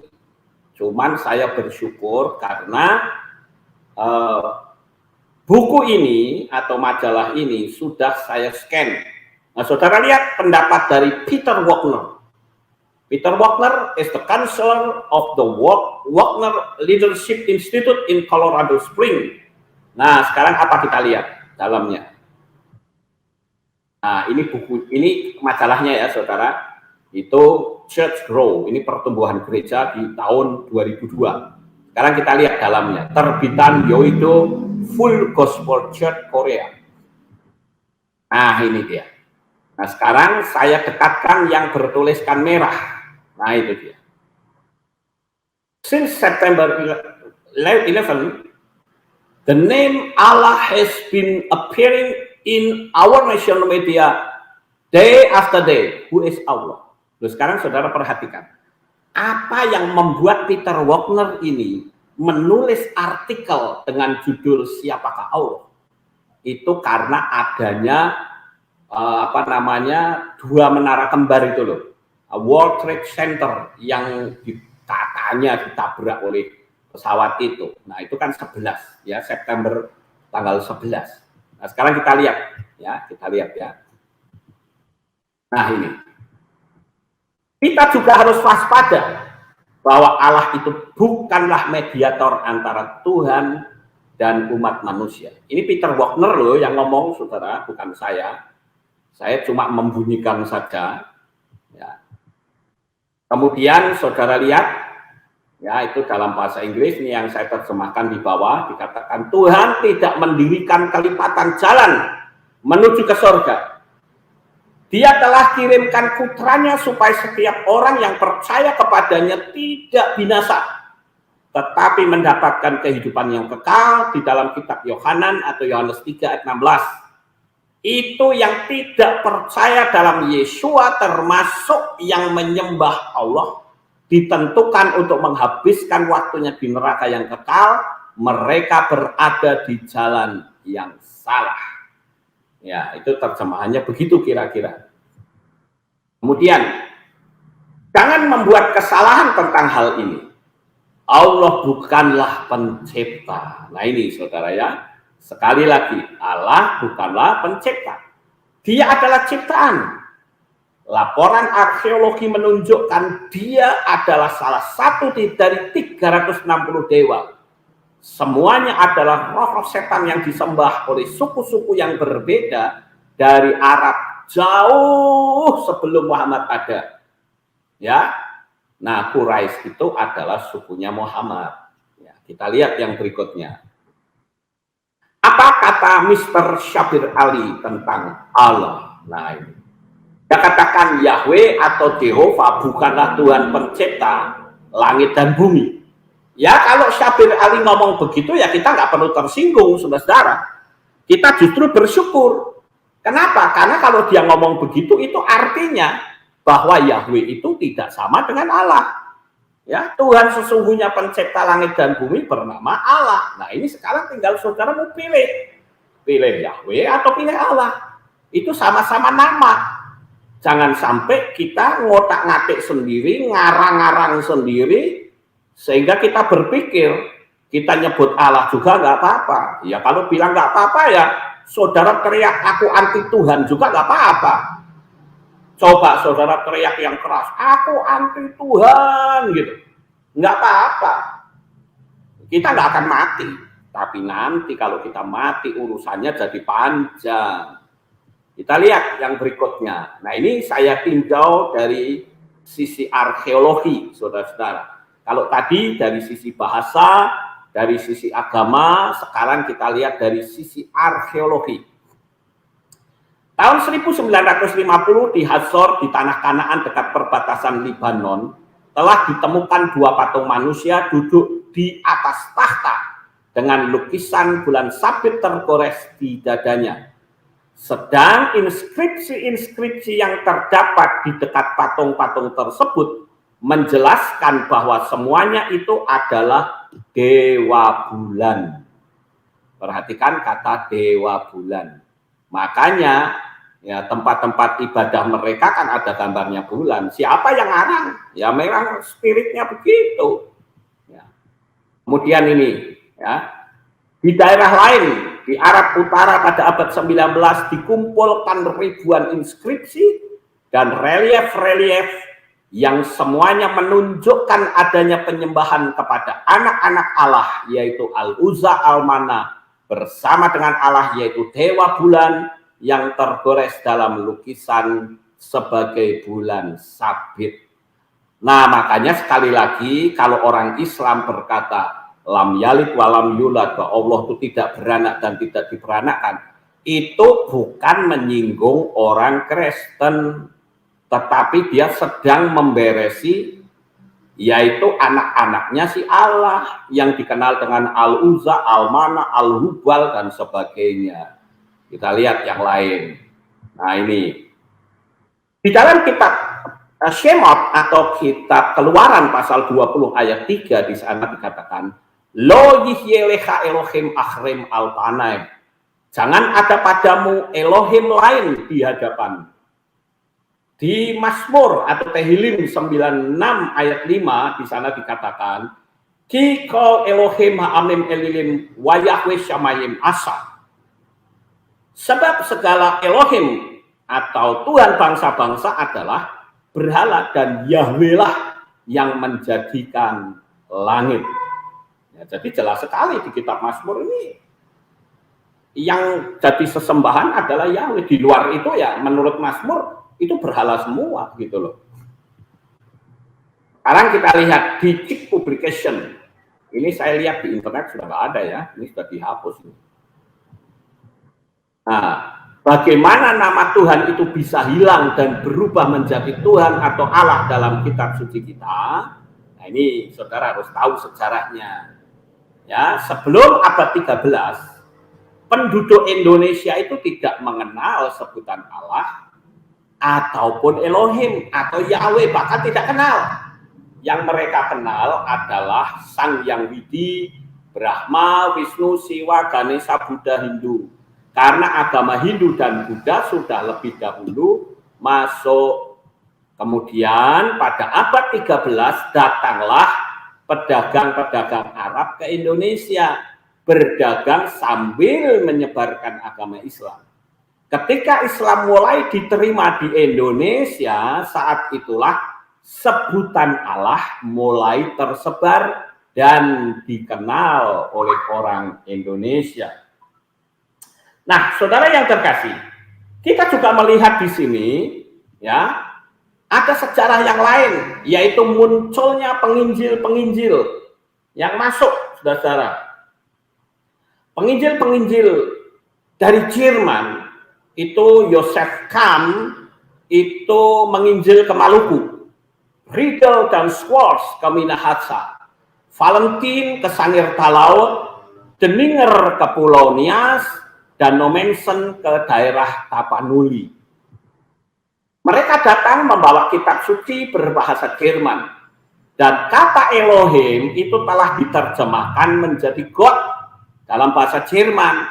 Tetapi karena God ini tidak dikenal di Indonesia, maka perlu diterjemahkan ke dalam kata yang bisa dimengerti oleh masyarakat luas pada zaman itu, yang mengandung arti yang disembah atau sesembahan. Karena orang Indonesia kata God itu taunya ya selokan, bukan Tuhan gitu. Nah, sekarang saudara-saudara, pada zaman itu kata Allah lah yang sudah menyebar ke dalam masyarakat. Maka kata God akhirnya diterjemahkan menjadi Allah, dan akhirnya kata Allah itu diterima sebagai istilah. Nah, ini kan salah. Bukan istilah, itu nama kok istilah, bagaimana? Ya, pencipta dalam perjanjian, sehingga orang Kristen akhirnya menganggap bahwa Allahnya, nah ini kan Allah ini dianggap sebagai generic name. Dengan orang Muslim dan Kristen itu sama, hanya bedanya Kristen melalui Yesus, sedangkan orang Islam itu langsung tanpa Yesus. Begitu loh, Bapak Ibu. Nah, kalau kita lihat sejarahnya mungkin sudah tahu siapa sih sebetulnya orangnya yang mengubah-ubah ini. Kalau sampai di Lembaga Alkitab Indonesia ada kata Allah, itu orangnya adalah Abdullah bin Abdul Qadir Munshi. Itulah yang menerjemahkannya. Dan dia dipekerjakan di LAI, ya, dan beliau ini beragama Islam. Kemudian, salinan Alkitab Melayu yang baharu dan am bagi tanah Hindia Belanda dan semenanjung tanah Melayu. Saudara perhatikan, ya, ini ada yang saya garis bawahi. Ya, ini kan ada begini ya, ini kan panjang nih tulisannya. Tapi saya garis bawahi yang merah ini, saudara perhatikan. Ya. Oleh sebab itu juga diminta kepada pembaca yang insaf akan mengingatkan segala tuntutan terjemahan yang sukar itu. Jadi sebetulnya saudara-saudara pada zaman itu Lembaga Alkitab Indonesia itu masih membuka siapa yang bisa memperbaiki terjemahan yang sukar. Tapi pada zaman itu kan belum ada orang yang pandai bahasa Ibrani, sehingga ya sudah, orang kita nggak ngerti suruh bagaimana gitu. Nah, kita lanjut yang saya garis bawahi ya. Dan berganti-ganti 2 orang asisten Melayu Jati dari Tanah Melayu bersama-sama dengan PT Profesor Dr. H. Krimer. Nah, ini saudara yang saya bilang adanya Abdullah bin Abdul Qadir Munsi itu. Gitu loh. Sehingga memasukkan nama Tuhannya ke dalam kitab suci kita. Contoh, nah ini ada orang yang menganggap, oh ini kan sebagai lintas budaya. Nggak bisa. Masa iman kita dianggap sebagai lintas budaya? Nggak bisa begitu. Kita lihat coba. Ya, nah ini Alkitab lama ya, Bapak Ibu. Ya, coba kita lihat.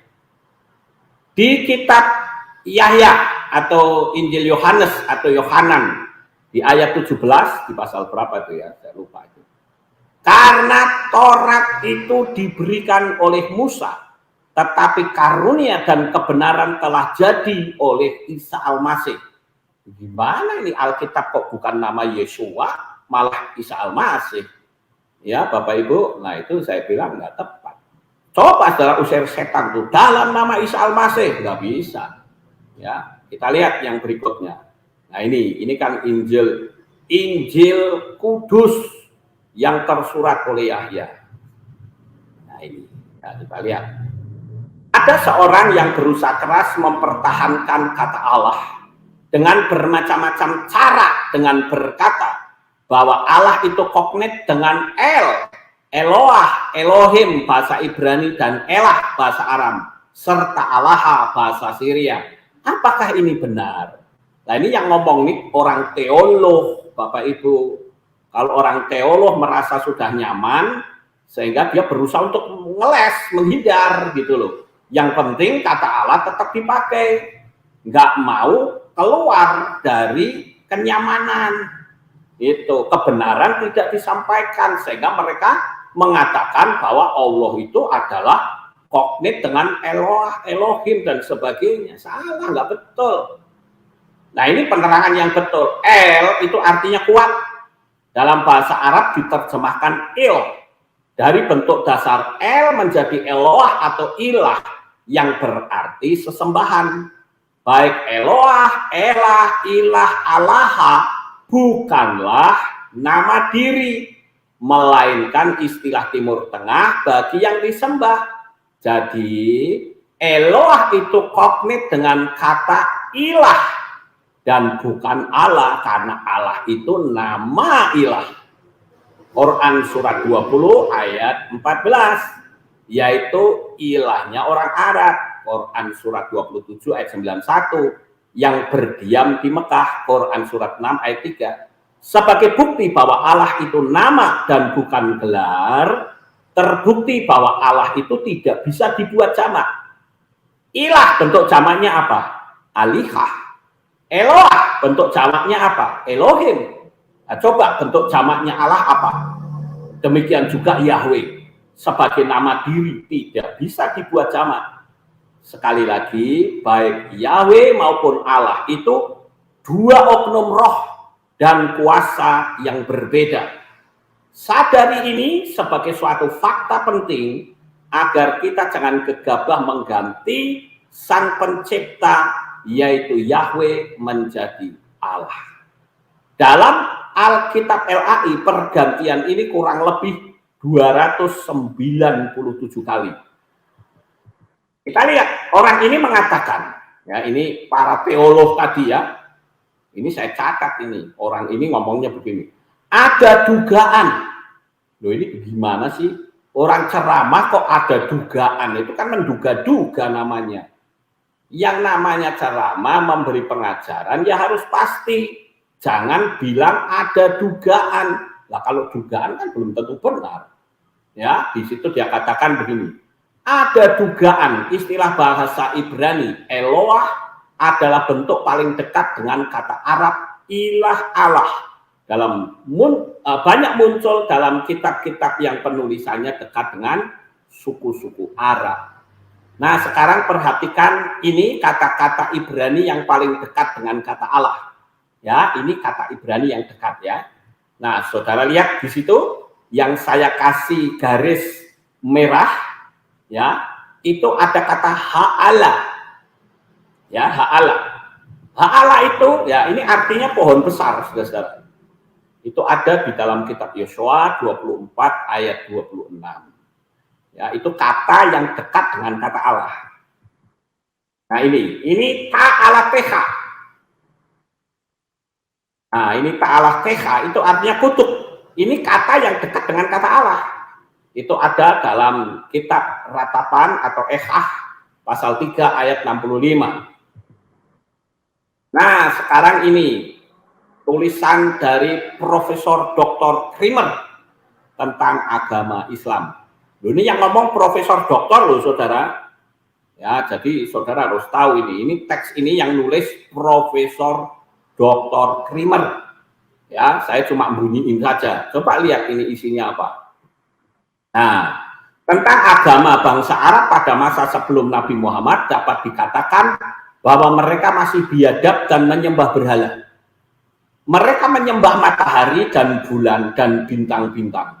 Baik bintang sejarah yang tetap maupun bintang beredar, pohon-pohon dan batu-batu. Ada pula yang dipuja. Kalau menurut pendapatnya pohon atau batu itu bersakti. Nah, saudara lihat yang saya garis bawahi di bagian bawah. Dewa yang tertinggi dalam agama Badui itu bernama Allah. Terus di bawahnya yang saya garis bawahi, mereka berbakti pula dari dunia yang bukan jasmani kepada jin-jin dan sebagainya. Nah, sekarang kita lihat bagaimana mengembalikannya di kitab suci kita. Kalau kita ketemu kata Tuhan huruf besar semua, itu adalah Yahweh. Kemudian Allah itu bisa diganti, dikembalikan lagi dengan kata Tuhan atau Elohim. Kemudian Allah, A-nya kecil, itu ilah untuk membedakan sesembahan yang bukan oknum surgawi atau ilahi. Kemudian Allah huruf besar semua, yaitu Yahweh. Nah, coba saudara perhatikan ya, kata Tuhan Allah itu Yahweh Elohim, harusnya begitu. Bingung nggak kita? Tuhan huruf besar semua. Emangnya kalau kita berdoa, ya Tuhan huruf besar semua, kan tidak mungkin, saudara. Yang panggilnya ya Bapak Yahweh, gitu ya. Jangan Tuhan huruf besar semua, mana ada seperti itu, nggak ada. Saudara. Kemudian saya perlu tambahkan sedikit ya. Ada banyak orang yang mengatakan tentang Yahweh, ya, itu berkata begini, loh Yahweh itu kan huruf mati. Ya memang tulisan Ibrani itu tidak ada kata atau huruf hidup. Tetapi sekalipun mati itu bisa dibunyikan. Saya ambil contoh, misalnya kata shalom. Apakah shalom itu ada huruf hidupnya? Tidak ada, tulisannya SLBM, Shin Lamet Waw Mem. Ya, itu huruf mati semua, tapi tetap bisa bunyi. Shalom. Kemudian nih, ada lagi orang yang berkata begini, bahwa bahasa Ibrani itu kan bentuknya singkatan. Saya memang betul singkatan, tetapi bukan berarti tidak bisa bunyi. Karena ada orang yang mengatakan begini, huruf Ibrani Yahweh itu kan YHWH. Itu disebut tetragramaton. Ya saya bilang betul tetragramaton, tapi artinya bukan huruf yang tidak bisa bunyi, tapi justru sebaliknya huruf yang bisa bunyi. Ayo kita pecah sekarang. Tetragramaton, tetra itu 4. Mungkin kita pernah kenal yang namanya obat super tetra. Itu artinya obat 1 biji isinya 4 komposisi. Itu jadi tetra itu artinya 4. Grama itu artinya huruf. Makanya ada istilah telegram atau huruf yang dikirim dari jarak jauh. Jadi telegram itu artinya huruf yang dikirim dari jarak jauh. Sekarang kita ketemu kata tetragrama. Ton atau tone itu artinya bunyi. Kalau tidak bunyi itu artinya dari bahasa Anton itu tidak bunyi. An-nya itu adalah UN ya, membacanya an. Anton itu artinya tidak berbunyi. Jadi kalau tetragramaton itu artinya 4 huruf yang bisa bunyi. Kalau 4 huruf tidak bunyi ya artinya tetragraman Anton. Nah itu baru benar, saudara-saudara. Sama seperti orang Amerika ya. Coba kalau saya nulis kepada YTH ya, tulisannya KPD-YTH. Kalau saya tanya kepada orang Amerika, apakah kamu ngerti ya tentang arti dari KPD-YTH? Mereka akan bertanya, what is that mean? Ya. KPDY2H, what is the meaning of that? Mereka nggak akan ngerti, saudara-saudara. Tapi kalau orang Indonesia, ya pasti ngerti. Kalau itu artinya kepada yang terhormat. Sama seperti kita. Kita orang Goyim menganggap tulisan-tulisan Ibrani tidak bisa bunyi. Karena huruf mati. Lah saya katakan tulisan Ibrani itu tidak ada yang huruf hidup. Semuanya mati. Shalom saja huruf mati semua. Ya, oke kita lanjut sekarang. Nah, apakah perintah Tuhan terhadap namanya? Yang pertama itu harus dipuji. Makanya ditulis dengan haleluya atau pujilah Yahweh. Harus ditakuti. Takutlah akan Yahweh dan beribadalah kepadanya. Yosua 24 ayat 14. Harus disembah. Engkau harus menyembah Yahweh Elohimmu, Lukas 4 ayat yang ke-8. Harus dipanggil supaya mereka sekaliannya memanggil nama Yahweh.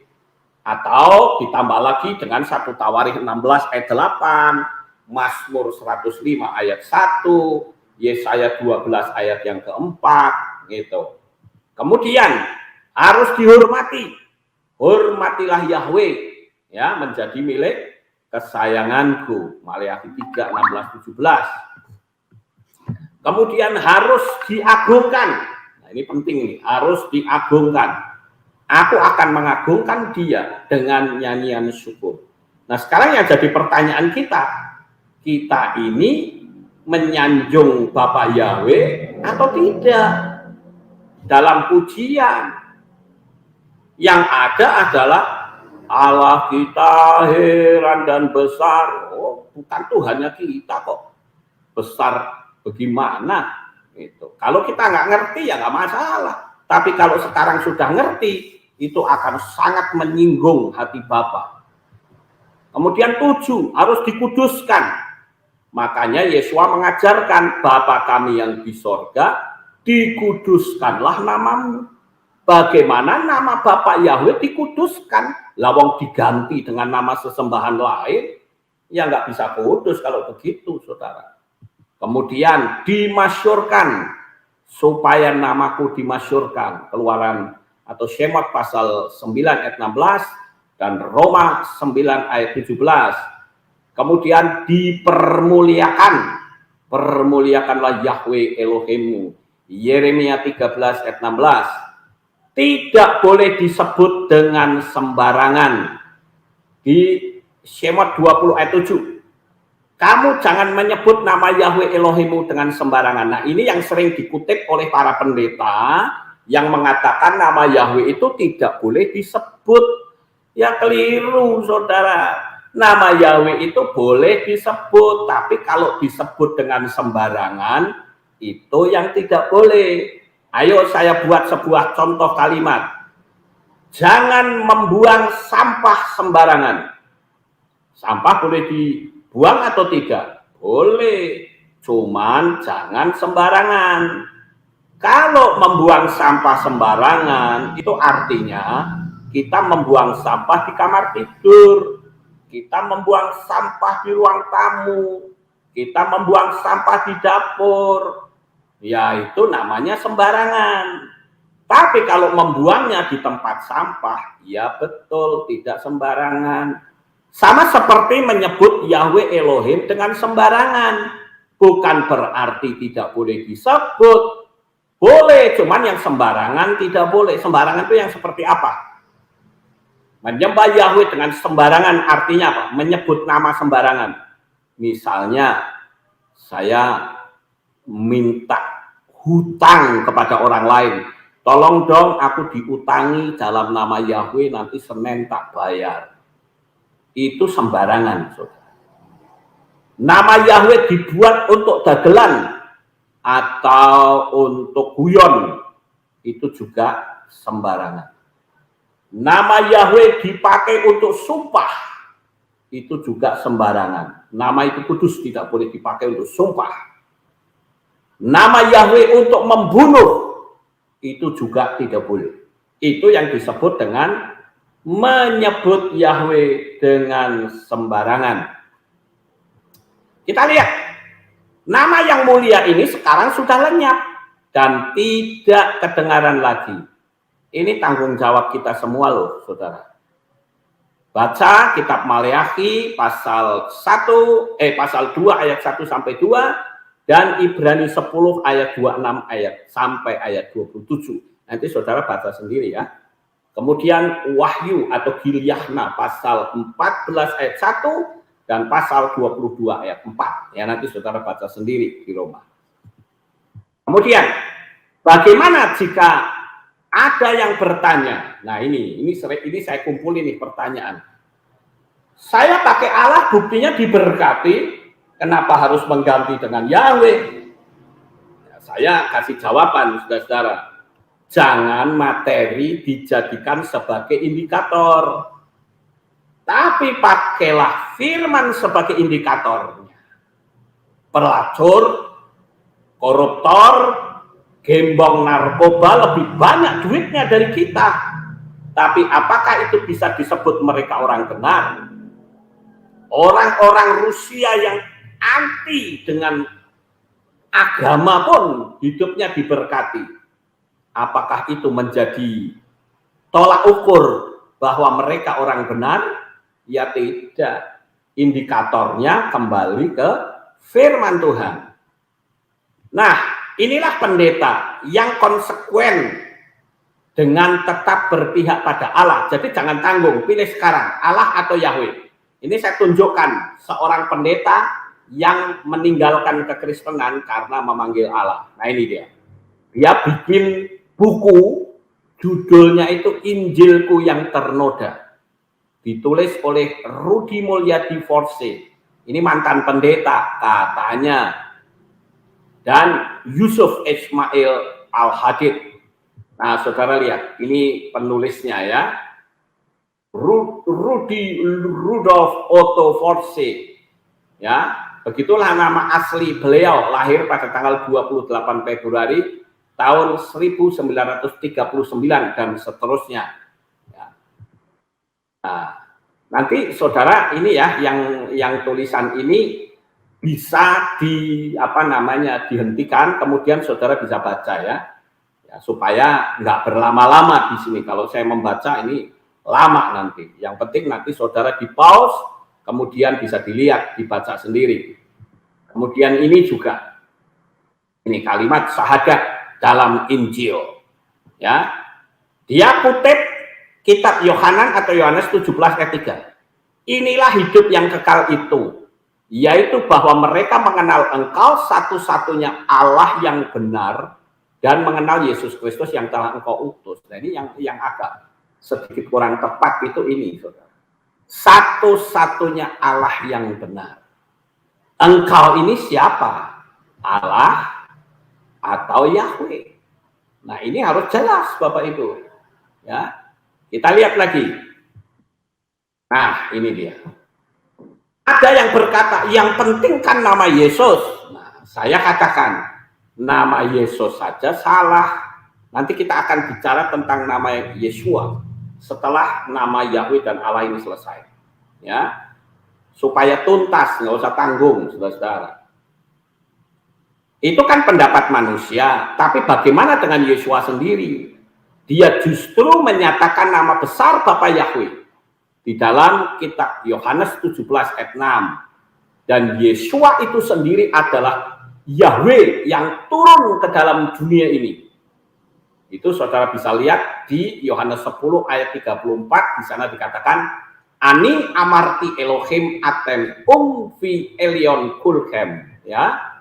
Nah, sekarang yang ketiga, bukankah Allah itu sudah menjadi bahasa Indonesia? Nah, ini ngawur lagi, saudara.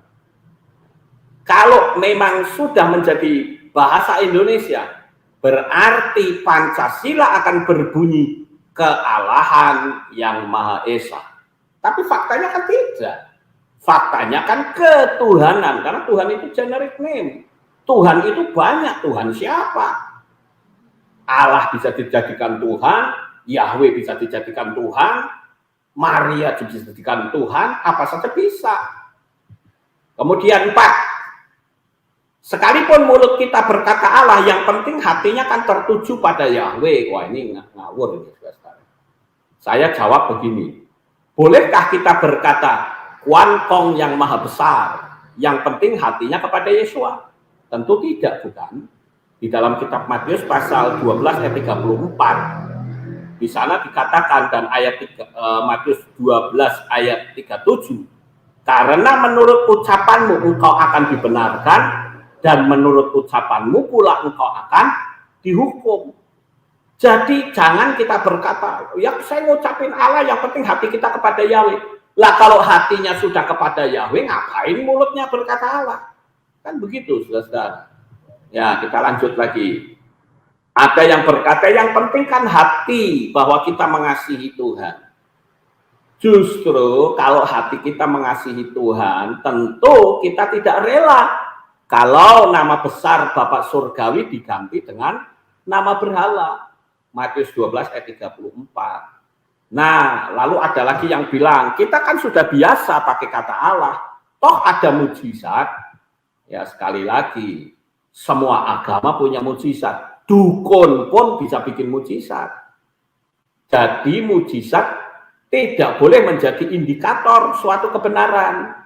Ya, itu ada dalam Matius 7 ayat 21 sampai 23. Bahkan di sana dikatakan, ya, bukankah aku telah bernubuat demi namamu, mengusir setan demi namamu? Namamu siapa?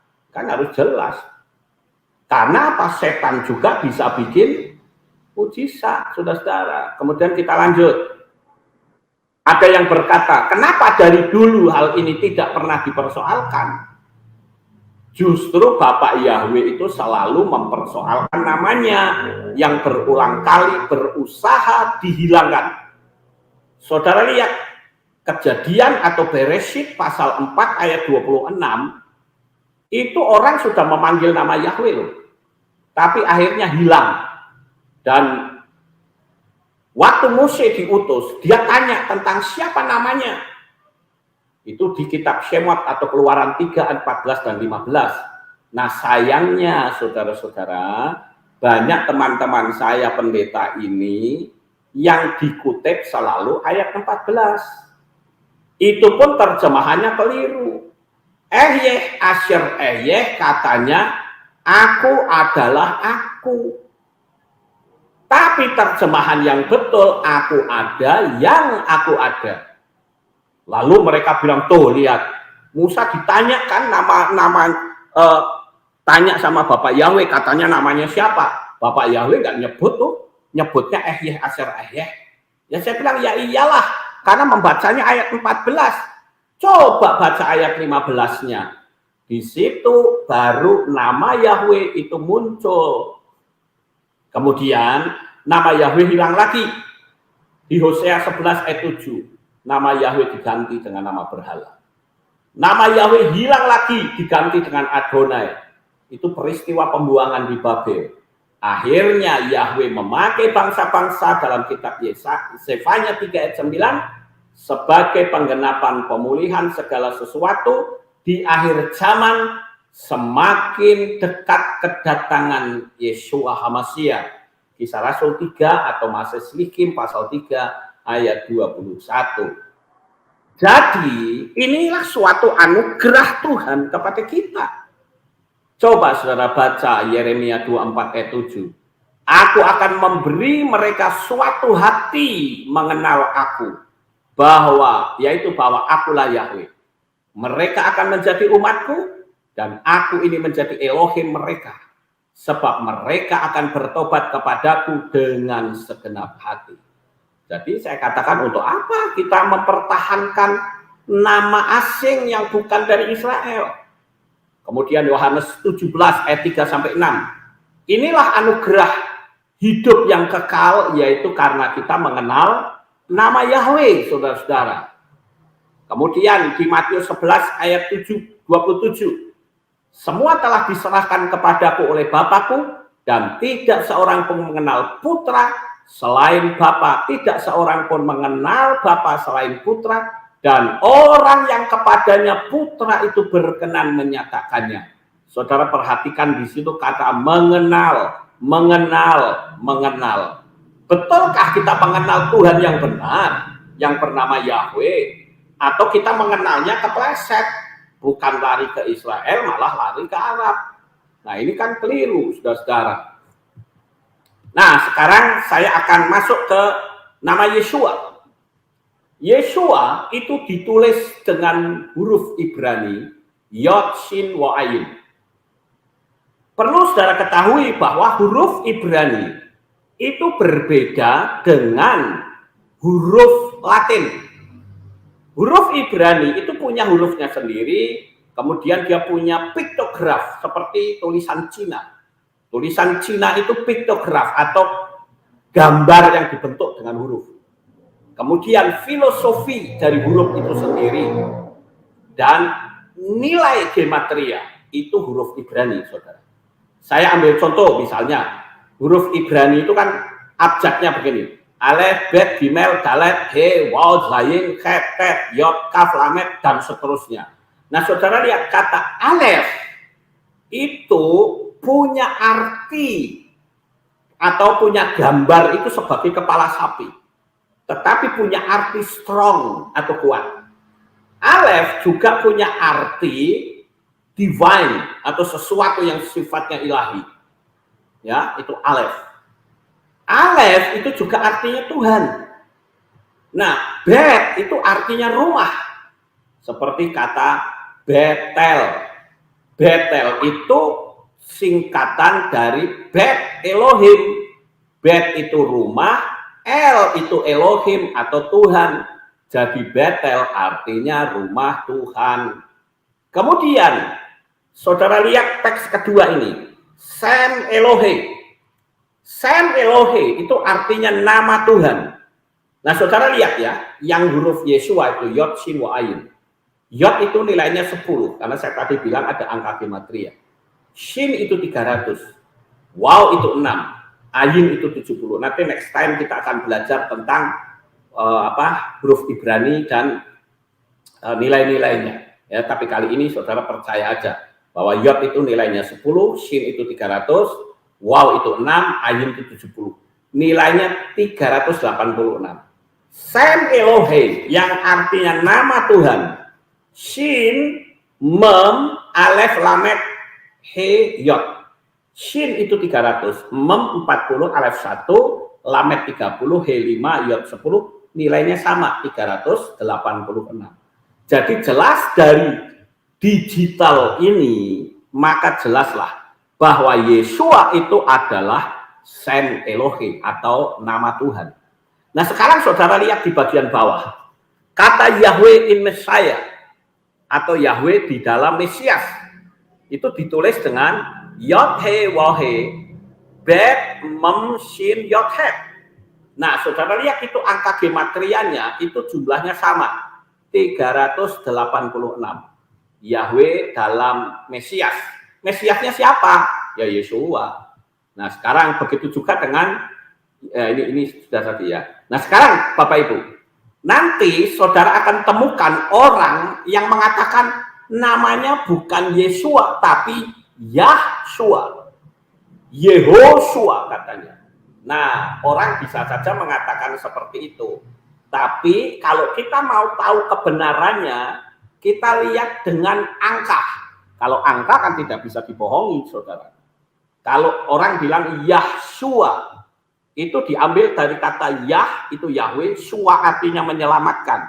Saya katakan benar, tapi itu kalimat, bukan nama. Kalau nama itu Yeshua, Yod Shin Waw Ayin. Saya pernah tanya kepada orang yang memanggil Yahshua. Saya tanya, kalau Yahshua itu tulisan Ibraninya apa? Dia bilang Yod He Waw Shin Ayin. Saya bilang salah. Kalau Anda berkata Yod He Waw Shin Ayin itu dibaca bukan Yahshua, tetapi Yahusha. Yod He itu dibaca Yah, betul. Tapi kalau Yah di belakangnya ada Waw itu membacanya Yahu Shin Ayin Sa. Jadi Yahusha. Gitu loh. Dan kalau juga ada yang namanya Yahoshua, itu Yehoshua. Sekarang kita lihat hurufnya saudara. Nah, Yeshua tadi 386. Sekarang kita jadikan satu digit. Ya. Yod itu 10, Sin 300, Waw 6, Ayin 70. 386. Sekarang 3 plus 8 plus 6, 17. 7 plus 1, 8. Jadi satu digit. Yahweh itu juga satu digit, saudara. Angka 8. Angka 8 itu adalah huruf Hai atau Hek. Ya, saya kutipkan ya. Alef, Bet, Gimel, Dalef, He, Waw, Zain, Hek. Hek itu 8. Hek itu artinya kehidupan atau Hayai itu juga kehidupan. Itu kehidupan yang kekal atau eternal life.